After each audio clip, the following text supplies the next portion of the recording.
አንድ ጊዜ ለዘላለም፣ አንድ ጊዜ ለሁሉ ጊዜ፣ አንድ ጊዜ ለሁሉ የሚበቃ መስዋዕት የሰው ሁሉ ኃጢአት ለመሸከም አንድ ጊዜ መስዋዕት መሆን ብቻ ነው ያስፈልገው። ደጋግሞ መስዋዕት መሆን አላስፈልገው። ይሆነልን ለኛ ነው። እግዚአብሔር ልጁን በሞት እንዲያልፍ ያደረገው ላንቺና ላንተ ለኔ ነው፣ ለኛ ነው። ይመጣል ወደፊት። ሲመጣ ኃጢአትን ለመሸከም ሳይሆን ደህንነታችንን ሙሉ ሊያደርግ ይመጣል። የተቀበልነውን ደህንነት አክብረን ከያዝነው ሊወስደን ይመጣል። የክርስቶስ ደም የሰማይ ዜጎች እንድንሆን አብቅቶናል። ደሙ ኃይል አለው።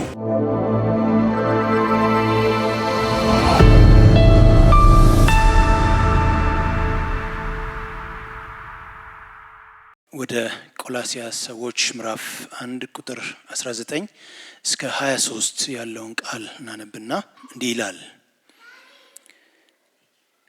እግዚአብሔር ሙላቱ ሁሉ በእርሱ እንዲኖር በእርሱም በኩል በመስቀሉ ደም ሰላም አድርጎ በምድር ወይም በሰማይ ያሉትን ሁሉ ለራሱ እንዲያስታርቅ ፈቅዷልና እናንተንም ነውርና ነቀፋ የሌላችሁ ቅዱሳን አድርጎ በእርሱ ፊት ያቀርባችሁ ዘንድ በፊት የተለያችሁትን ክፉ ስራችሁን በማድረግ በሐሳባችሁ ጠላቶች የነበራችሁትን አሁን በሥጋው ሰውነት በሞቱ በኩል አስታርቋችኋል።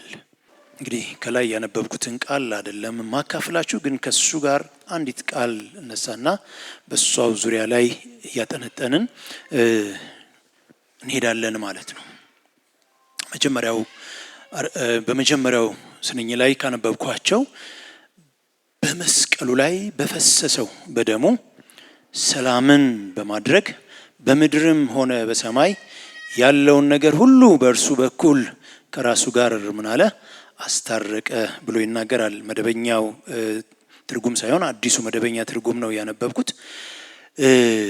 ሰላምን ለማድረግ ያስፈለገው ወይም ሰላምን ለማምጣት የሰጠው ስጦታ ወይም ያመጣውን ነገር ስንመለከት አንድያ ልጁን ከዘላለም ዘመናት በፊት ከእርሱ ጋር አብሮ የነበረ ሰማይና ምድር ሲፈጠር አብሮ የፈጠረን የሁሉ ባለቤት የሁሉ ጌታ የሁሉ ገዢ የሆነ ሰውን በእጆቹ የሰራ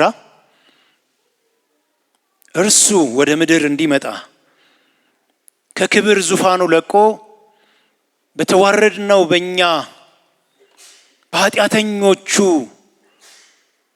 መልክ እንዲገለጥ አድርጎ ደሙን በመስቀል ላይ አፈሰሰ። ደም ሳይፈስ ምን የለም ይላል መጽሐፍ ቅዱስ? ስርየት የለም ይላል። ስለዚህ በሰማይና በምድር ያለውን ጥል እሱን ለማስታረቅ ያንን ይቅርታ ለማስገኘት ሰላም እንዲሆን ጥል እንዲጠፋ በሰውና በእግዚአብሔር መካከል ያለውን መራራቅ እንዲጠፋ በሰውና በእግዚአብሔር መካከል የተፈጠረው ርቀት እንዲወገድ ልጁ መካከለኛ አድርገው ወደ ምድር ላከ። እናም ልጁም መጥቶ ደሙን በማፍሰስ እርቅን ከአባቱ ጋር ከሰው ጋር አስታረቀ። ጌታ የተባረከ ይሁን። የምንካፈልበት ሐሳብ የኢየሱስ ክርስቶስ የደሙ ኃይል ወይም የደሙ ስልጣን በሚል ጥቂት ሐሳቦች ላይ እንቆያለን። ቅድም እንዳልኳችሁ ከላይ በመስቀል ላይ በፈሰሰው በዚያ በክቡር ደም ጥልን ለማስወገድ መራራቅና መለያየትን ጠላትነትን አስወግዶ ፍቅር እንዲሰፍን ሰላም እንዲመጣ ያደረገው በልጁ በክርስቶስ ኢየሱስ ደም ነው። ዕብራውያን ምዕራፍ 9 ላይ ሂደን ስንመለከት ስለ ኢየሱስ ክርስቶስ ደም እንደዚሁ ይናገራል። ቁጥር 11 እስከ 14 እና ከ24 እስከ 28 ያለውን አነባለሁ። ከቁጥር 11 ጀምሮ ያለው እንደዚህ ብሎ ይናገራል። ነገር ግን ክርስቶስ ይመጣ ዘንድ ላለው መልካም ነገር ሊቀ ካህን ሆኖ በምትበልጠው እና በምትሻለው በእጅም ባልተሰራች ማለትም ለዚህ ፍጥረት ባልሆነች ድንኳን የዘላለምን ቤዛነት አግኝቶ አንድ ጊዜ ፈጽሞ ወደ ቅድስት በገዛ ደሙ ገባ እንጂ በፍየሎችና በጥጆች ደም አይደለም።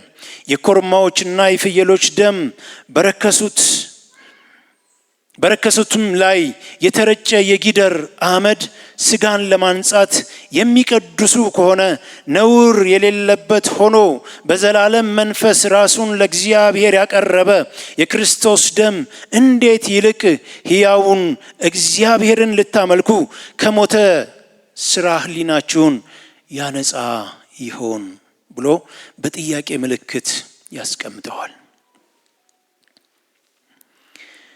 ቁጥር 14 ላይ የክርስቶስ ደም ከኮርማዎችና ከፍየሎች ደም እንደሚልቅ ይናገራል። የኮርማዎችና የፍየል ደም ስጋን ለማንጻት የሚቀድሱ ከሆነ የክርስቶስ ኢየሱስ ደም እንዴት እግዚአብሔርን ለማምለክ አያነጻችሁም እያለ ይናገራል። የሚበልጥ እንደሆነ አብዝቶ ይናገራል። የክርስቶስ ኢየሱስ ደም በብሉይ ኪዳን ይሰዋው ከነበረ መስዋዕት ይልቅ የከበረ የተሻለ የላቀ እንደሆነ ይነግረናል። እንዴት አብልጦ ይሻላል ይለናል። ለምን? ሕያው የሆነ አምልኮ ሕያው አድርጎ የሚያቆም ለሕያው ለእግዚአብሔር አምልኮና ስግደትን ለማቅረብ የሚያበቃ እንደሆነ ለዚያ ስርዓት ፍጹም አድርጎ የሚያቆም እንደሆነ ይነግረናል። ቁጥር 24 እስከ 28 ደግሞ ያለውን ሂደን ስንመለከት እንዲህ ይላል። ክርስቶስ በእጅ ወደ ተሰራች የእውነተኛይቱ ምሳሌ ወደምትሆን ቅድስት አልገባምና፣ ነገር ግን በእግዚአብሔር ፊት ስለ እኛ አሁን ይታይ ዘንድ ወደ እርሷ ወደ ሰማይ ገባ። ሊቀ ካህናትም በየዓመቱ የሌላውን ደም ይዞ ወደ ቅድስት እንደሚገባ ራሱን ብዙ ጊዜ ሊያቀርብ አልተገባው። እንዲህስ ቢሆን ዓለም ከተፈጠረ ጀምሮ ብዙ ጊዜ መከራ ሊቀበል ባስፈለገው ነበር። አሁን ግን በዓለም ፍጻሜ ራሱ በመስዋዕት ኃጢአትን ሊሽር አንድ ጊዜ ተገልጧል ብሎ ይናገራል። ታችኛው ደግሞ የሚናገረው ላይኛው ላይ የሚሻል እንደሆነ የክርስቶስ መስዋዕትነት የክርስቶስ ደም የሚልቅ እንደሆነ ነገረንና ታችኛው ላይ ደግሞ ስርዓቱን የሚፈጽሙት ካህናቶቹ የብሉይ ኪዳን ካህናት አንድ ጊዜ አይደለም የሚገቡት ወደዚያ በምድር ወደ ነበረችው መቅደስ፣ ደጋግመው ስለ ኃጢአት መስዋዕት ይዘው ይቀርባሉ። ደግሞ የራሳቸውን ሳይሆን የሌላውን ደም ይዘው ይቀርባሉ ይልና ስለ ኢየሱስ ክርስቶስ ሲናገር ግን እሱ የራሱን ይዞ እንደሚቀርብ ደግሞ ደጋግሞ ሳይሆን አንድ ጊዜ ለዘላለም፣ አንድ ጊዜ ለሁሉ ጊዜ፣ አንድ ጊዜ ለሁሉ የሚበቃ መስዋዕት ሆኖ እንደቀረበ ይናገራል። ክብር ለጌታ ይሁን፣ ክብር ለኢየሱስ ይሁን። ከካህናቶቹም የተሻለ ሊቀ ካህን ነው ማለት ነው። እነዛኞቹ ሞት የሚይዛቸው ደግሞ አንድ አይደሉም፣ ብዙዎች ናቸው። ለምን ሲባል ሞት የሚገዛቸው በሞት የሚሸነፉ የሚሞቱ ስለሆነ ማለት ነው። ኢየሱስ ክርስቶስ ግን ሞትን ድል አድርጎ የተነሳ ሞት የማይይዘው ስለሆነ አንድ ጊዜ ያቀረበው መስዋዕት ለዘላለም ሆነልን። ክብር ለጌታ ይሁን፣ ክብር ለኢየሱስ ይሁን። ሃሌሉያ። የሱ መስዋዕት ድጋሚ አላስፈለገውም። የሱ መስዋዕት ለሁሉ ኃጢአት የሚበቃ ሆነ። ለዓለም ሁሉ ኃጢአት የሚበቃ ሆነ። ለሰው ልጆች ሁሉ ኃጢአት የሚበቃ ሆነ። ከዘመናት በፊት ለነበሩት ከዘመናትም በኋላ ለመጡት ላለነው ጭምር የሚበቃ መስዋዕት እንደሆነ መጽሐፍ ይነግረናል። ክብር ለጌታ ይሁን። አንድ ጊዜ ለስንት? ለዘላለም አንዱ መስዋዕት ለሁሉ የሚሆን አድርጎ አቀረበ። ዕብራውያን ምዕራፍ 7 ላይ አሁንም ሂደን ስንመለከት ቁጥር 23 ጀምሮ አነባዋለሁ። እንደዚህ ይላል። እነርሱ እንዳይኖሩ ሞት ስለከለከላቸው ካህናት የሆኑት ብዙዎች ናቸው። እርሱ ግን ለዘላለም የሚኖር ስለሆነ የማይለወጥ ክህነት አለው። ስለ እነርሱም ሊያማልድ ዘወትር በሕይወት ይኖራልና፣ ስለዚህም ደግሞ በእርሱ ወደ እግዚአብሔር የሚመጡትን ፈጽሞ ሊያድናቸው ይችላል ብሎ ይናገራል። እነዚያኞቹ ቅድም እንዳልኳችሁ ሞት የሚያሸንፋቸው በሞት የሚወሰዱ ስለሆነ ብዙ ናቸው። ከአሮን ተጀምሮ ብዙ ካህናቶች በሞት ሲወሰዱ እየተተካኩ ቀጥለዋል። ክርስቶስ እስኪመጣ ድረስ ሊቀ ካህናት እየቀጠሉ እንደሄዱ መጽሐፍ ቅዱሳችን ይነግረናል። ክርስቶስ መጣና ያንን የመተካካት ስርዓት እኔ ብቻ አለና ብቻውን ጨረሰው። ክብር ለጌታ ይሁን፣ ክብር ለኢየሱስ ይሁን። ለምን ሲባል እሱ ሞትን ድል አድርገው ሊነሳ የመጣ እንጂ በሞት ተሸንፎ በሞት ሊጠናቀቅ የመጣ አይደለም። እሱ የመጣው ሞትን ሊቀጣ፣ ሞትን ሊያሸንፍ፣ የሰው ልጆች ላይ የተፈረደውን የሞትን ፍርድ ሊያነሳ፣ ሞትን ድል አድርገው ሊነሳ ስለነበረ አንዱ ብቻውን ዋናውንና ለዘላለም የሚሆነውን መስዋዕት አቀረበ። እርሱ ሕያው ስለሆነ ሁሉን ደግሞ ሊያድን የሚችል ሆኖ ተገለጠ። ክብር ለጌታ ይሁን። የክርስቶስ ኢየሱስ መስዋዕትነት አንድ ጊዜ ለዘላለም የሚበቃ ሆኖ ቀረበ። የኢየሱስ ክርስቶስ መስዋዕት ፍጹም የሆነ መስዋዕት ነበረ። የኢየሱስ ክርስቶስ መስዋዕት እርሱ የእግዚአብሔር በግ የሆነው ክርስቶስ ራሱ ነበረ።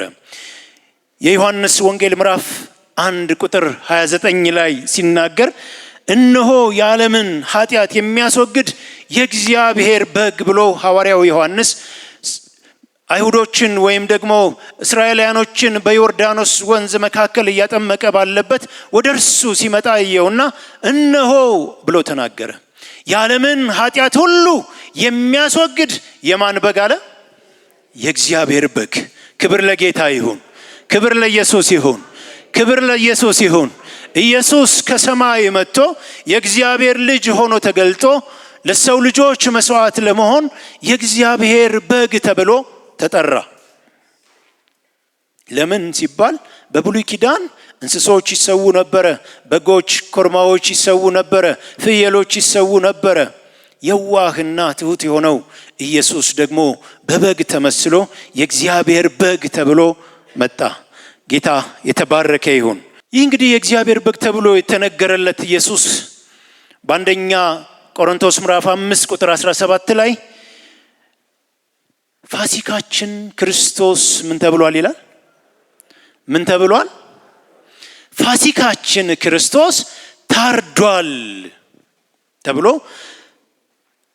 የቆሮንቶሱ ጸሐፊ ሐዋርያው ጳውሎስ የእግዚአብሔር በግ ተብሎ የተገለጠውን ኢየሱስ ክርስቶስን እሱም ደግሞ ሐዋርያው ጳውሎስ ደግሞ ፋሲካችን ክርስቶስ ምን ብሏል አለ? ታርዷል አለ። ክብር ለጌታ ይሁን።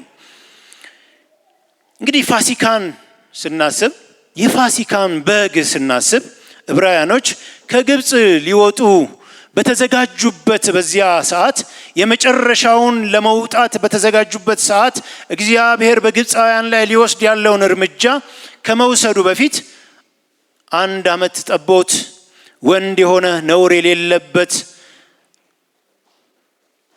በግ እንዲያዘጋጁ፣ እንደየቤተሰቡ ቁጥር አንዳንድ ጠቦት እንዲያዘጋጁ ታዘዙ እና ያንን የፋሲካ በግ ስርዓት ሲያወጣላቸው ትእዛዙን የሰጣቸው ራሱ እግዚአብሔር ነው። ያንን በግ ደግሞ እንዲታረድ ትእዛዝ ሰጥቶ ነበረ። መታረድ ብቻ ሳይሆን ሊያደርጉት የሚገባ ሌላም ስርዓት ደግሞ አብሮ ሰጣቸው እና የበጉ የመምጣቱና የመታረዱን ዓላማ በሁለት አስቀመጥኩት። የመጀመሪያው ሊመጣ ካለው ቁጣ፣ ሊመጣ ካለው ግብፃውያኖች ላይ ሊወርድ ካለ መቅሰፍት እስራኤላውያኖች እንዲጠበቁ እግዚአብሔር በግን እረዱ አላቸው እና በጉን ደግሞ ደሙን ወስዳችሁ በመቃኑና በጉበኑ ላይ ምን አድርጉ አለ? ቀቡት አላቸው። እርጩት፣ እሱ ላይ አድርጉ። ምክንያቱም የሚመጣው የሞት መልአክ በመጣ ጊዜ ደም ካየ አልፎ ይሄዳል። ደሙ የሌለበትን ቤት ግን ገብቶ ደግሞ በትሩን ያሳርፍ ነበረ። ይሄ ምስጢር የተገለጠው ለዕብራውያኖች ብቻ ነው፣ ለእስራኤላውያን ብቻ ነበረ። በመሪያቸው በሙሴ በኩል ይሄ ትእዛዝ ሲደርሳቸው እያንዳንዳቸው ዕብራውያኖች በየቤታቸው ይሄንን ስርዓት ይፈጽሙ ዘንድ ግድ ነበረ። ካልሆነ ለግብፃውያን የመጣው ዱላ ለነሱም ይተርፋቸው ነበር። ለምን? ትእዛዝን መፈጸም ግዴታ ስለሆነ። ስለዚህ አንዱ ዓላማ ምንድነው ሲባል ሊመጣ ካለው ቁጣ፣ ከእግዚአብሔር ቁጣ ማምለጥ ነበረ። እግዚአብሔር በግብፃውያኖች ላይ የተቆጣውን ቁጣ ወደ እስራኤላውያኖች ቤት እንዳይገባ ደሙ እንዲከለክል ደሙ ምልክት አድርጋችሁ በመቃኑ ላይ ቀቡልኝ አለ። ሁለተኛው ስጋውን ደግሞ እንዲበሉ ታዘዛቸው እና ስርዓትም ሰጣቸው። ወደፊት ሊያደርጉት ያለውን ነገር እሱ ላይ ብዙ ፎከስ ስለማላደርግ በቀላሉ አልፈዋለሁ። ስለዚህ ያንን ደግሞ ስጋውን በልታችሁ በትራችሁን ይዛችሁ ታጥቃችሁ ደግሞ በማለዳ ወጣችሁ እንድትሄዱ ብሎ አዘዛቸው። የመጀመሪያው ከሚመጣው ቁጣ የሚከለክል ደም ሆኖ በበርና በመቃናቸው በጉበናቸው ላይ እንዲታይ ምልክት እንዲሆንላቸው ደሙን አድርጉ አለ። ስጋውን ደግሞ በልታችሁት መንገዳችሁን እንድትሄዱልኝ አለ። የፋሲካው በግ ከእግዚአብሔር ቁጣ ካስመለጠ የክርስቶስ ኢየሱስ ደም ምን አድርጎልን ይሆን? የክርስቶስ ኢየሱስ ደም ለኛስ ምን ሰርቶልን ይሆን? የክርስቶስ ኢየሱስ ደም ነፍስን ለማዳን ኃጢአትን አጥቦ ከኃጢአት ለማንጻትና ኃጢአትን ለማስወገድ ፈውስን ለማድረግ ደግሞ ነፃ ለማውጣት የሚችል ኃይል ያለው ነው። ለምን አልኩኝ? ሕይወት ለመስጠት ለማዳን፣ ከኃጢአት ነፃ ለማድረግ፣ ኃጢአትን ለማስወገድ፣ ለመፈወስ፣ ደግሞም ከአጋንንት ባርነት ነፃ የማውጣት ብቃትና ስልጣን አለው። የብሉይ ኪዳን ሰዎች ወደ እግዚአብሔር ለመቅረብ በየጊዜው የእንስሳን መስዋዕት ቅድም እንዳልኩት ምን ያደርጉ ነበር? ያቀርቡ ነበር። ወደ እግዚአብሔር ወደ መቅደሱ በሄዱ ቁጥር ወደ ካህኑ ይዘው የኃጢአት መስዋዕታቸውን ይዘው መምጣት አለባቸው። ወደ እግዚአብሔር ፊት ለመቅረብ ያለ መስዋዕቱ የማይሆን ነገር ነው። ኃጢአት ሰርተናል ብለው ባሰቡ ቁጥር ሁሉ መስዋዕት የማቅረብ ግዴታ አለባቸው። ደግሞ በዓመት አንድ ጊዜም ደግሞ እንደዚሁ የማቅረብ ግዴታ አለበት። እነዚህ የብሉይ ኪዳን ሰዎች ሁልጊዜ መስዋዕት ያቀርባሉ። ሁልጊዜ የተመረጠ እንስሳ ይዘው ይቀርባሉ። በአሁኑ የትንሣኤ በዓል ስንቶቻችን ቤታችን ውስጥ በግ ገዝተን እንደተጠቀምን አስቡ። አሁን ባለው ዘመን ላይ ይሄ መስዋዕት የሚቀጥል ቢሆን፣ እስካሁን ይሄ መስዋዕት ቀጥሎ ቢሆን ኖሮ ስንቶቻችን መስዋዕት ማቅረብ እንችል ይሆን? ስንቶቻችን እግዚአብሔር የሚጠይቀውን ጥያቄ ምላሽ እንሰጥ ይሆን? በጣም ከባድ ነው። እግዚአብሔር ግን ቸር ነው። ክብር ለጌታ ይሁን፣ ክብር ለኢየሱስ ይሁን። ዛሬ እኛ ያንን መስዋዕት ማቅረብ አላስፈለገንም። ለምን ሲባል አንድ መስዋዕት አንዴና ለዘላለም ለሁሉ ሰው የሚሆን መስዋዕት ክርስቶስ ተሰውቶልናል። ክብር ለጌታ ይሁን። የኢየሱስ መስዋዕትነት ፍጹም የሆነ መስዋዕትነት ነው። እርሱ ፍጹም የሆነ የእግዚአብሔር በግ ነው። እርሱ እንከን የለበትም። እሱ ነውር የለበትም። እሱ በአብ የተመረጠ ነው። እሱ ከአብ ዘንድ የተላከ መስዋዕት ነው። ክብር ለጌታ ይሁን። እኔ በጣም ይገርመኛል ይሄ የመስዋዕት እግዚአብሔር አብ ልጁን ልኮ መስዋዕት ሲያደርግ። ብዙ ጊዜ ደህንነት ሳስተምር ሁል ጊዜ ለራሴ አዲስ ይሆንብኛል። የተበደለ እሱ፣ መስዋዕት የከፈለ እሱ፣ ይቅር ያለ እሱ ከኛ ምን አለ? የተበደለ እሱ፣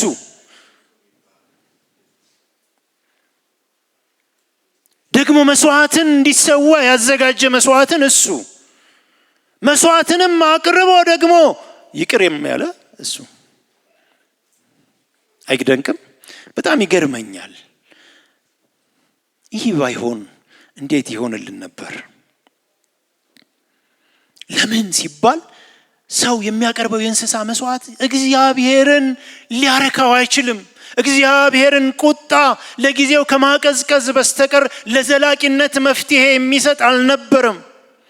ስለዚህ ዋናው መስዋዕት እሱ ያዘጋጀው፣ አስቀድሞ የተናገረለት ዘፍጥረት ምዕራፍ 3 ከሴቲቱ የሚመጣው እሱ ተብሎ የተነገረው፣ የእባቡን ራስ ይቀጠቅጣል ተብሎ የተነገረው እስኪመጣ ድረስ እግዚአብሔር በእንስሳ መስዋዕት ቁጣውን እያበረደ፣ ቁጣውን እያቀዘቀዘ፣ አለፍም ሲል እየቀጣ፣ አለፍም ሲል እየመታ፣ አንዳንድ ጊዜ አስደንጋጭ ምቶችን ሲመታ እንመለከታለን። አንድ ጊዜ የነ አሮንን የክህነቱን ስርዓት እኛ ካልገባንበት አሉና ገቡ። ከዚያ በለምጽ ተመቱ። አንዳንዶቹ ደግሞ እንደ ዳታን የሚባሉት ደግሞ መሬት ተሰንጥቃ ምን አለቻቸው? ዋጠቻቸው። አንዳንዶቹ በእባብ ተነድፈው በምድረ በዳ ቀሩ። አንዳንዶቹ አስደንጋጭ በሆነ የጦርነት ሽንፈት በምድረ በዳ ውስጥ እንዲቀሩ ሆኑ። ያ ሁሉ ስርዓትም እያለ ይመቱ ነበረ። ከማይገባው ሕዝብ ጋር ግንኙነት ሲያደርጉ የእግዚአብሔር የቅጣት እጅ በሕዝቡ መካከል አለፈች። ወገኖቼ ያ ሁሉ በክርስቶስ ኢየሱስ መስዋዕትነት ተሻረ። ክብር ለጌታ ይሁን፣ ክብር ለኢየሱስ ይሁን። እነዛ በጎች ቁጣን ከማቀዝቀዝ እንኳን ያለፈ የማይሰሩም ቢሆን ደግሞ አንዳንድ ጊዜ እግዚአብሔር የማይታገስበት ነገር ደግሞ በመካከላቸው ያደርጉና የእግዚአብሔር የቁጣ እሳት ሲነድና በእሳት ሲበሉ እንመለከታለን። የእግዚአብሔር እጅ በኃይል ስትወጣ እንመለከታለን። ይሄ ሁሉ ነገር የተከለከለው በአንድ መስዋዕትነት ነው፣ በኢየሱስ ክርስቶስ መስዋዕትነት። ክብር ለጌታ ይሁን፣ ክብር ለኢየሱስ ይሁን። ያ መስዋዕት ባይቀርብልን ኖሮ በእርግጥ እኔና እናንተ አሕዛብ ነን፣ ያ ሕግ ለኛ አልተሰጠንም። እስራኤላኖች እንደው ተርፈው በምድር ይገኙ ይሆን? አላውቅም። እግዚአብሔር በዘመናት መካከል ቅሬታን እያኖረ ያስቀጥላል እንጂ ከአይሁዶች መካከል የሚተርፍ አንድ አይገኝም። ግን እግዚአብሔር ቸር ነው፣ እግዚአብሔር ቸር ነው። ክብር ለጌታ ይሁን። ቸርነቱ ለኛም ተረፈን። ለአብርሃም የተገባው ኪዳን በክርስቶስ ኢየሱስ በኩል ለኛም ደረሰልን። ክብር ለጌታ ይሁን፣ ክብር ለኢየሱስ ይሁን። በብሉይ ኪዳን ስርዓት ደጋግሞ መስዋዕት ማቅረብ ግዴታ ነው። በክርስቶስ የተሰራው መስዋዕትነት ግን ሙሉ ክፍያን፣ ሙሉ ዕዳን የሰረዘ መስዋዕትነት ነው። ሙሉ አርነትን ያስገኘ መስዋዕትነት ነው። ክብር ለጌታ ይሁን፣ ክብር ለኢየሱስ ይሁን። ዕዳችን ተከፍሎልናል። የፈሰሰው ደም የዓለምን ኃጢአት ሁሉ ለማስወገድ በቂ የሆነ መስዋዕት ነው። ክብር ለጌታ ይሁን። ለምን ሲባል ዓለምን ሁሉ ሊያድን የሚችል፣ ለዓለም ሁሉ ቤዛ ሊሆን የሚችል ከእግዚአብሔር ዘንድ የተዘጋጀ ብቁ የሆነ መስዋዕት ስለሆነ ሃሌሉያ። ዋጋችን እንዴት የከበረ ነው! ዋጋችን እንዴት ውድ ነው! አንድ ጥሩ በግ ለመግዛት 30 ሺህ ብር 24 ሺህ ብር ሲባል ነበር አይደለ? የበግ የደም ዋጋ ቢሆን ያን ያህል ነው። የኢየሱስ ክርስቶስ ደም ግን ለዓለም ሁሉ መድኃኒት የሆነ የእግዚአብሔርን ቁጣ ፈጽሞ ያቀዘቀዘ ማቀዝቀዝ ብቻ ሳይሆን ምህረት ከመቅደሱ ያወጣ ሃሌሉያ ሃሌሉያ ሃሌሉያ ምህረትን ያወጀ ደም እንዴት ያለ ድንቅ መስዋዕትነት ነው! እንዴት ያለ ውድ መስዋዕትነት ነው! የክርስቶስ መስዋዕትነት የእርሱን ሕይወት በመስጠት የተከናወነ በመሆኑ ታላቅና የመጨረሻ ወደር የሌለው መስዋዕት ነው። ካህናቶች የእንስሳ መስዋዕት ነው ይዘው የሚቀርቡት።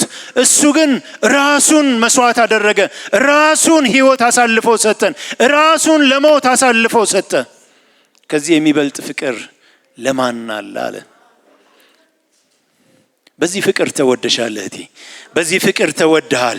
አብ ሲወድህ በልጁ ሞት ነው የወደደህ። አብ ሲወድህ በልጁ ሞት ነው የወደደሽ። ክብር ለጌታ ይሁን። እስቲ ለዚህ ጌታ ክብር አምጡ። ሃሌሉያ።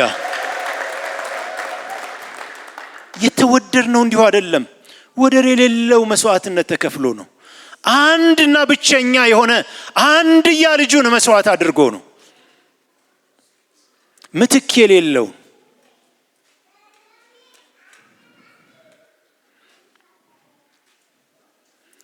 ለደህንነታችን ማረጋገጫ ብቸኛው መስዋዕት የኢየሱስ ክርስቶስ መስዋዕትነት ብቻ ነው። ዕብራውያን 9 ከ24 እስከ 28 ሄዳችሁ ቅድም ባነበብነው ክፍል ውስጥ ሄዳችሁ ብትመለከቱ በሞቱ የሞትን ኃይል ምን ብሏል? ሽሯል። በሰው ልጆች ሁሉ ላይ ተጭኖ የነበረውን በሱ የመስዋዕትነት ሞታችን ተወስዶልናል። ስለዚህ ደህንነታችን የተረጋገጠው በዚህ ቅዱስና ሕያው የሆነ መስዋዕት፣ አንድና ብቸኛ የሆነ መስዋዕት፣ ውድና ወደር የሌለው መስዋዕት የተገኘ ደህንነት ነው ያለን። ክብር ለጌታ ይሁን። የሰው ሁሉ ኃጢአት ለመሸከም አንድ ጊዜ መስዋዕት መሆን ብቻ ነው ያስፈለገው። ደጋግሞ መስዋዕት መሆን አላስፈለገውም። አንድ ጊዜ መጣና በመስቀል ላይ ኃጢአታችንን ተሸከመ። በመስቀል ላይ ተሸክሞ ኃጢአታችንን ተቸነከረ። ሞትን ሞተ። ይመጣል ወደፊት። ሲመጣ ኃጢአትን ለመሸከም ሳይሆን ደህንነታችንን ሙሉ ሊያደርግ ይመጣል። የተቀበልነውን ደህንነት አክብረን ከያዝነው ሊወስደን ይመጣል። ሃሌሉያ። ክብር ለጌታ ይሁን።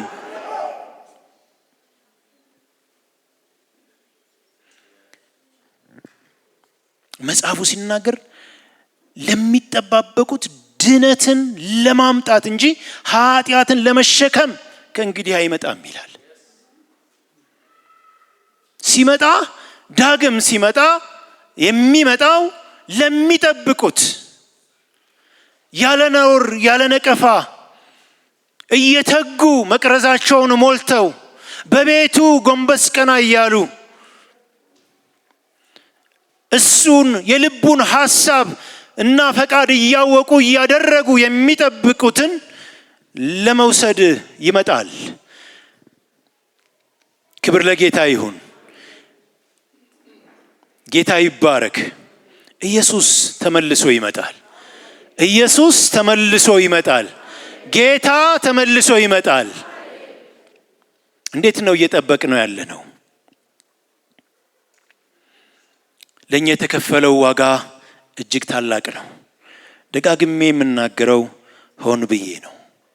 የተከፈለልን ዋጋ እጅግ ውድ ነው። የተከፈለልን ዋጋ የበሬ ዋጋ አይደለም።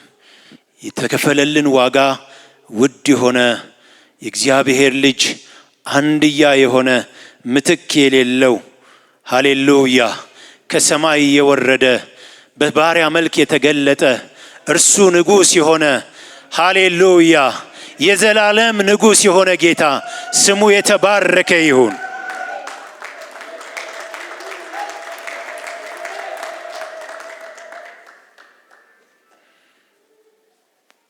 በመስቀል ሞትን ሲሞት ደሙን አፍስሷል። በአብ ዘንድ ታላቅ ደስታ በዚያ ሰዓት ነበረ።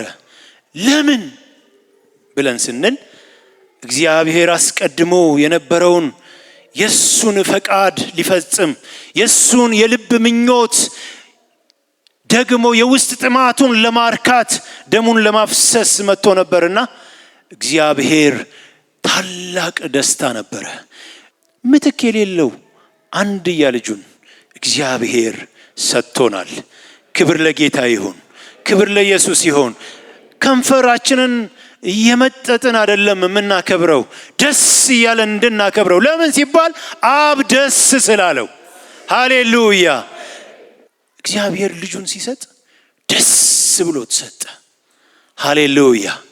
ክብር ለጌታ ይሁን። እሱን ደስ ካለው እኛም ደግሞ ደስ ይለናል። ክብር ለጌታ ይሁን። ለምን? የተሰዋው ለኛ ነው። ምትክ የሆነልን ለኛ ነው። እግዚአብሔር ልጁን በሞት እንዲያልፍ ያደረገው ላንቺና ላንተ ለኔ ነው፣ ለኛ ነው። ይሄንን ሲያደርግ ደስ እያለው ነው። አባት ሆይ ብሎ ሲጮህ ፊቱን አዞረበት፣ ዝም አለው፣ አልመለሰለትም። ለምን? የቀጠረው ቀን ስለቀረበ፣ ያ የጓጓለት ቀን ስለቀረበ፣ የጠፉትን ልጆቹን በእጁ የሚያስገባበት ቀን ስለቀረበ እግዚአብሔር በአንድያ ልጁ ላይ ጨከነበት።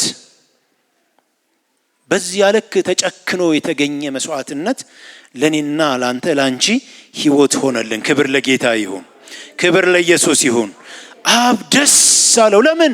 ከዘላለም ዘመናት በፊት ያቀደው የልቡ ሐሳብ የሥላሴ ምስጢር የሆነው የአብ የወልድና የመንፈስ ቅዱስ ምስጢር የሆነው ያ ፈቃድ ስለተከናወነ ክብር ለጌታ ይሁን፣ ክብር ለኢየሱስ ይሁን። ሃሌሉያ! ሮሜ ምዕራፍ 5 ላይ ሄደን ከቁጥር 8 እስከ 9 ያለውን ደግሞ እናነባለን። ሮሜ ምዕራፍ 5 ቁጥር 8 እስከ 9 ነገር ግን ገና ኃጢአተኞች ሳለን ክርስቶስ ስለኛ ሞቷልና እግዚአብሔር ለኛ ያለውን የራሱን ፍቅር ያስረዳል። ይልቁንስ ከእንግዲህ አሁን በደሙ ከጸደቅን በእርሱ ከቁጣው ደግሞ ምን እንላለን? እንድናለን። ክብር ለጌታ ይሁን፣ ክብር ለኢየሱስ ይሁን። መስዋዕት እንኳን ሲሆንልን ከኛ በጎ ነገር ተገኝቶ አይደለም፣ ከኛ የሆነ ቸርነት ስላለ አይደለም፣ ከኛ እግዚአብሔር አብ ተስፋ ስላገኘ አይደለም። እኛ ተስፋ የተቆረጠብን ሰዎች ነን። በራሳችን መዳን በራሳችን መስዋዕት እግዚአብሔርን ልናስደስት የማንችል ሰዎች የነበርንን ጠላቶች የነበርንን ኤፌሶን ምዕራፍ 2 ላይ እንደሚናገረው በጨለማ ውስጥ የነበርን የክፉን ሐሳብና ምኞት ስናደርግ የነበርን ጠላቶች የነበርን ሆነን ሳለን ገና ሩቅ ሳለን እርሱ መስዋዕትን አደረገ፣ እሱ መስዋዕትን አቀረበ። ክብር ለጌታ ይሁን። ደግሞ በደሙ ምን አደረገን? አጸደቀን። ሃሌሉያ! በደሙ ምን አለን? ጸደቅን። ደሙ ምን አለን? አጸደቀን። የጸደቅነው በፈሰሰው በክርስቶስ ኢየሱስ ደም ነው። ክብር ለጌታ ይሁን። ይህ ደም ውድ ደም ነው። ይህ ደም የከበረ ደም ነው። ይህ ደም የአብ ፊት እንዲበራ ያደረገ ደም ነው። ይህ ደም የሰው ልጆችን ኃጢአት ሁሉ ያስወገደ የክርስቶስ ኢየሱስ ደም ነው። ክብር ለጌታ ይሁን። የእግዚአብሔርን ቁጣ ፈጽሞ ያስወገደ የክርስቶስ ኢየሱስ ደም። ይህ ታላቅ መስዋዕትነት በደም የተከፈለ ዋጋ ነው። የክርስቶስ ደም ከእንስሳ ደም እጅግ የላቀ ነው። የክርስቶስ መስዋዕትነት ከእንስሳው መስዋዕትነት እጅግ የሚሻል ነው። የክርስቶስ ክህነት ከብሉይ ኪዳን ካህናት ክህነት እጅግ የሚሻልና እጅግ የከበረ ክህነት ነው። እግዚአብሔር አንድያ ልጁን በመላክ ለሰው ልጆች መዳን ይሆን ዘንድ ከጨለማ ወደ ብርሃን እንድንመጣ ከጠላትነት ወደ ልጅነት እንድንመጣ ከሰይጣን እስራት ወደ እግዚአብሔር ቤት በነጻነት መመላለስ እንድንመጣ ልጁን ኢየሱስ ክርስቶስን በእኛ ምትክ አደረገው፣ መስዋዕት አደረገው። የኢየሱስ ክርስቶስ ደም ኃይል አለው። የኢየሱስ ደም ስልጣን አለው። የኢየሱስ ደም የአብን ደስታ እውን ያደረገ ደም ነው። የአባቱን ፈቃድ እውን ያደረገ የአባቱን ፈቃድ የሞላ ደም ነው። የኢየሱስ ደም የአብን ፈቃድ ሙሉ አድርጎ የገለጠ ነው። የአብ ፈቃድ ምንድነው? የወደቁት ልጆቹ ወደ እርሱ እንዲመለሱ ነው። ሌላ ምን አለ? ሌላ ምን እንሰጠዋለን? የጠፋ ነው፣ የተቅበዘበዝ ነው። እረኛ እንደሌላቸው መንጋ በጎች እንደተበተኑ እንደዚያ የተበተነውን ህዝቡን ሊሰበስብ ነው እግዚአብሔር ፈቃዱ። የእግዚአብሔር የልቡ አጀንዳ በዘላለም ዘመናት ውስጥ ይሄ ነበረ። የጠፋውን የሰው ልጅ ፈልገው ማዳን። እሱ ደግሞ በልጁ በክርስቶስ ኢየሱስ መስዋዕትነት እውን ሆነ።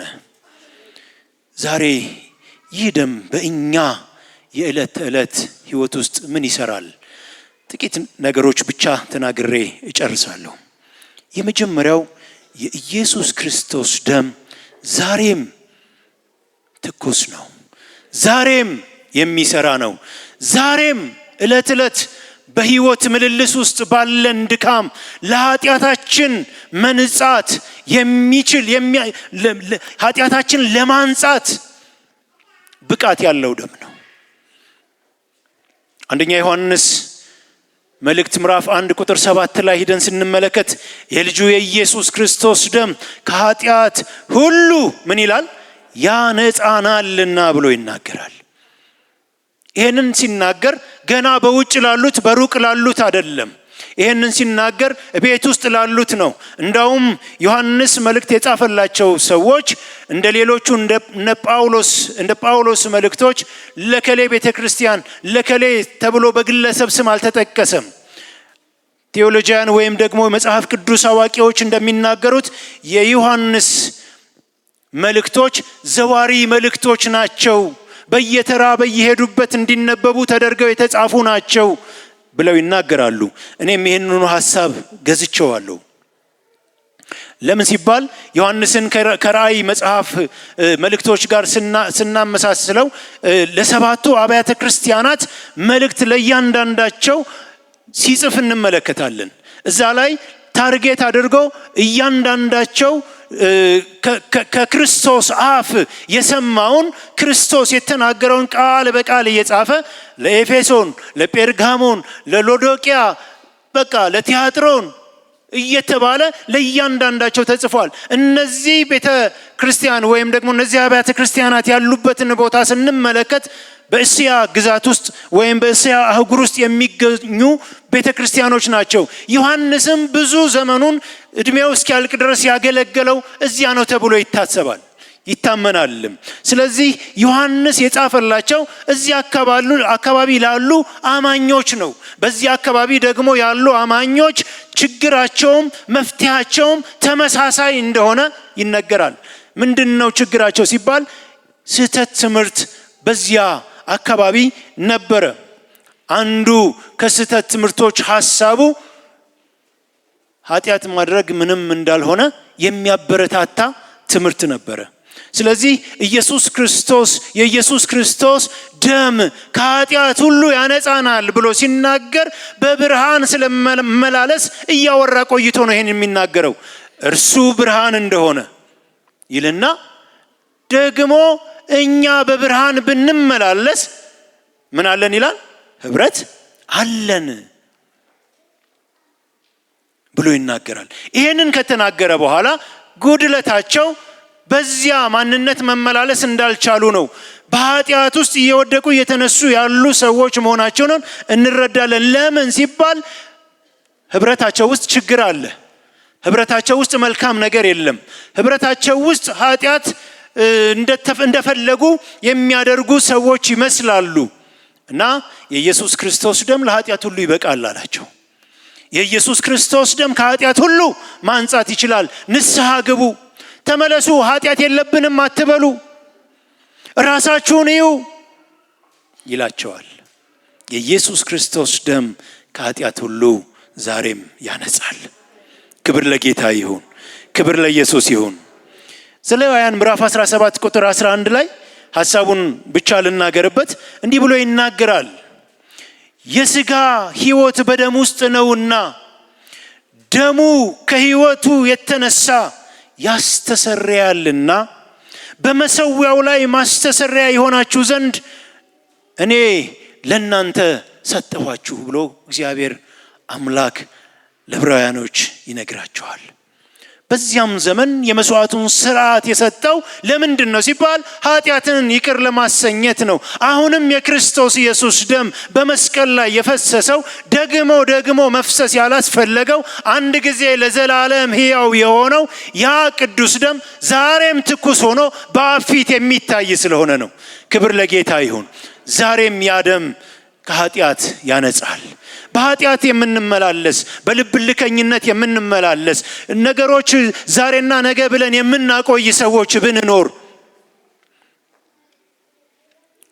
ጊዜው ዛሬ ነው። ጊዜው አሁን ነው። የመመለስ ሰዓት አሁን ነው። ንስሐ እንግባ። ሁለተኛው የክርስቶስ ኢየሱስ ደም ዛሬ ለኛ ምን ያደርግልናል ስንል በድል ሕይወት እንድንመላለስ ኃይል ይሰጠናል። ድልን እንድንለማመድ ብቃትን ያጎናጽፈናል። ራእይ ምዕራፍ 12 ላይ ሄደን ስንመለከት እነርሱም ከበጉ ደም የተነሳን ከምስክርነታቸው ቃል የተነሳ ምን አሉ ይላል? ድል ነሱ ተብሎ ተጽፏል። ይሄ በሰማይ ሄደው ለተቀመጡት የተነገረ አይደለም። በምድር ላይ በመከራ ውስጥ ሆነው እየሄዱ ላሉት ደግሞም በምድር ላይ ላለነው ለኔና ለናንተ የሚሰራ ቃል ነው።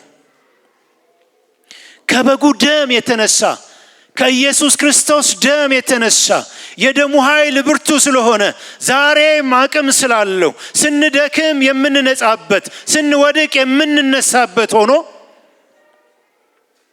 ዕለት ዕለት ራሳችንን እያነጻንበት ደግሞ ከጠላታችን ጋር በደሙ እየተፋለምን ከምስክርነታችን ቃል የተነሳ ድል እንድንነሳ ዛሬም አቅም አለው። ድል መንሳት፣ ድል ማድረግ በክርስቶስ ደም ኃይል እንደሚቻል ክፍሉ ያሳየናል። ከሰይጣን አገዛዝ ለመውጣት ከልዩ ልዩ አጋንንታዊ ስራት ነፃ ለመውጣት የሚያስችል የደሙ ኃይል ዛሬም ሕያው ነው። የደሙ ኃይል ነፃነትን ያጎናጽፋል። የደሙ ኃይል ምርኮን ያስበዘብዛል። የደሙ ኃይልና ስልጣን በግልጽ የሚሰራው ደግሞ በባርነት በስራትና በሰይጣን ግዞት ውስጥ ያሉትን ነፃ ለማውጣት በሚደረግ የወንጌል አገልግሎት ውስጥ ነው። የክርስቶስ ደም ሕያው ሆኖ የሚገለጠው ሕያው ሆኖ ጉልበቱ የሚታየው ድል እንድንሸት የሚያደርገን ወንጌልን የምንሰራ ከሆነ ነው። ወንጌልን የማንሰራ ከሆነ የደሙ ኃይል በእኛ ይሰራ። ለምን? ክፍሉ የሚናገረው ምንድነው? ከበጉ ደምና ከምስክርነታቸው ቃል የተነሳ ምን አደረጉ? ድል ነሱት። ክብር ለጌታ ይሁን። ድል መንሳት እንፈልጋለን። የታሰሩት እንዲፈቱ እናድርግ። ኢየሱስ ክርስቶስ በኢሳይያስ ላይ ነብዩ ሲናገር የታሰሩትን ይፈታ ዘንድ የተጠቁትን ነፃ ያወጣ ዘንድ የተማረኩትን እንዲፈቱ ነፃ እንዲሆኑ የታመሙት ምን እንዲሉ እንዲፈወሱ የተቸገሩት ከችግራቸው ነፃ እንዲወጡ ለእንቆቅልሻቸው መፍትሄ ሊሆን እንደሚመጣ የተነገረለት ጌታ ነው። መጥቶ ደሙን ሲያፈስ የደሙ አንዱ ስራ ይሄንን ማሟላት ነው። ይሄንን የተነገረውን ትንቢት መፈጸም ነው። ስለዚህ በክርስቶስ ኢየሱስ ደም ድል መንሳት ከፈለግን ለጎረቤታችን ወንጌል እንንገረው፣ ለጓደኛችን ወንጌል እንንገር፣ እንጸልይ፣ ስላልዳኑ ሰዎች እንትጋ፣ በስራት ስላሉ ሰዎች ግድ ይበለን። እንደዚያ ካልሆነ በደሙ ውስጥ ያለውን ኃይል መለማመድ አንችልም። በደሙ ውስጥ ያለውን ስልጣን መለማመድ አንችልም። ደሙ የፈሰሰው የታሰሩትን ነፃ ለማውጣት፣ ሞት የታወጀባቸውን ከሞት ባርነት እንዲተርፉ ለማድረግ ስለሆነ የክርስቶስ የደሙ ኃይል ስልጣን በሚመሰክሩ ለአዳዲስ ሰዎች ግድ በሚላቸው የምስራቹን ቃል ይዘው በሚጓዙ ሰዎች ህይወት ውስጥ በሙላት ይገለጣል። ጠላትን ድል የሚነሳው በደሙና በምስክሩ ቃል በምስክርነታቸው ቃል የሚተጉና የሚያገለግሉ ናቸው።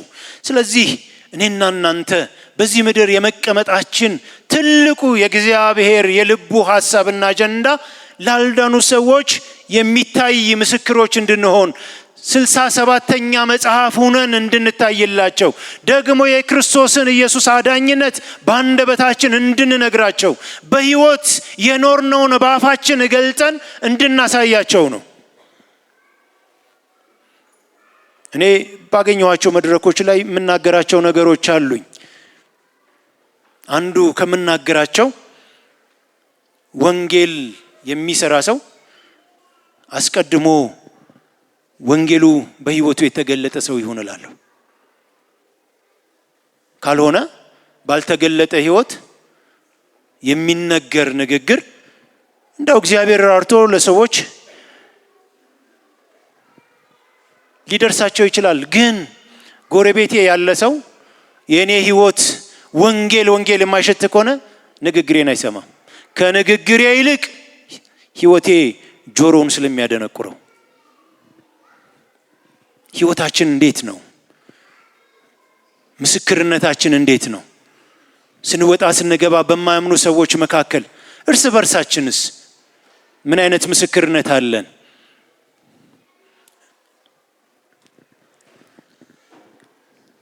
ሶስተኛውና የመጨረሻው ከጠላት ጥቃት የምንሰወርበት የምናመልጥበት ምሽጋችን ነው። ክብር ለጌታ ይሁን። አምነን በዳንበት በዚያ ሰዓት በክርስቶስ የደሙ ኃይል ስልጣን ስር ተሰውረናል። ደሙ በእኛ ላይ ሲረጭብን ጠላት እንዳያገኘን አድርጎ በእኛ ላይ ደሙ ፈሶልናል። ከዚህ የተነሳ መርገም ከኛ ላይ ምን ብሏል? ተሰብሯል። እስራት ከኛ ላይ ምን ብሏል? ተቆርጧል። የዘር ማንዘር ርግማን የሚባል ነገር የለም። የክርስቶስ ኢየሱስ ደም ለሁሉ ብቁ ስለሆነ የማይፈታው ርግማን ስለሌለ የሚቀር ሌላ መስዋዕትም ደግሞ ስለሌለ ለቀረው ርግማን ሊሰዋ ያለ መስዋዕት ስለሌለ የክርስቶስ ኢየሱስ መስዋዕት ምን ያደርገናል? ከሁሉም ርግማን ነፃ አውጥቶናል። ክብር ለጌታ ይሁን። ክብር ለኢየሱስ ይሁን።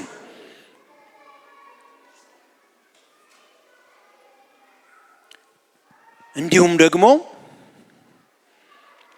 ጠላት ዛሬ ይዋጋናል።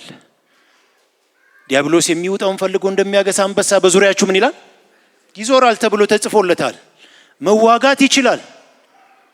በሩን ካልከፈትንለት ወደኛ ይገባ። ቤታችንን አያንኳኳም፣ ደጃችንን አይነካም፣ ወደ ቅጥራችን ሊቀርብ አይችልም። ቅድም እንዳልኩት ወንጌል የሚሸት ህይወት ሲኖረን ካልሆነ ግን ጢባጢቦ መጫወቻው ደግሞ ሊያደርገን ይችላል። ስላመንን ብቻ ከሰይጣን ጥቃት አንድንም። ህይወት ልናገኝ እንችላለን፣ ደህንነት ልናገኝ እንችላለን። ደግሞ የውጊያ ሜዳው ያደርገናል፣ ወርክሾፑ ያደርገናል፣ ስራውን የሚሰራበት ሜዳ ያደርገናል። የቤት ስራውን በእኛ ላይ ይፈጽማል። ስለዚህ ከእርግማንና ከእስራት መፈታት ብቻ ሳይሆን ዛሬም ካለው የዲያብሎስ ጥቃት ልናመልጥ የምንችለው በክርስቶስ ኢየሱስ ደም በመሰወር ነው። ዛሬም ይሄ ደም ለኛ ምሽጋችን ነው፣ ለኛ መሰወሪያችን ነው። ክብር ለጌታ ይሁን። የክርስቶስ ደም ኃጢአታችንን ምን አድርጎልናል? ሽሮልናል። የክርስቶስ ደም እርግማናችንን ሰብሮልናል። የክርስቶስ ደም ጠላትን ድል እንድንነሳ አስችሎናል። የክርስቶስ ደም የክርስቶስ እንድንሆን አድርጎናል። የክርስቶስ ደም የእግዚአብሔር ልጆች ተብለን እንድንጠራ አድርጎናል። የክርስቶስ ደም የሰማይ ዜጎች እንድንሆን አብቅቶናል። ደሙ ኃይል አለው። ደሙ ከኃጢአት ያነጻል። ደሙ ፈውስን በደዌ ላይ ፈውስን ያደርጋል። የመፈወስ አቅምና ስልጣን አለው። አንዱ ደሙ ነው። ሁለተኛው የስሙ ስልጣን ነው። ደሙ ከጠላት ይጋርደናል። ደሙ ሰላማችን ነው። ደሙ ቅድስናችን ነው። ክብር ለጌታ ይሁን። እንጸልይ።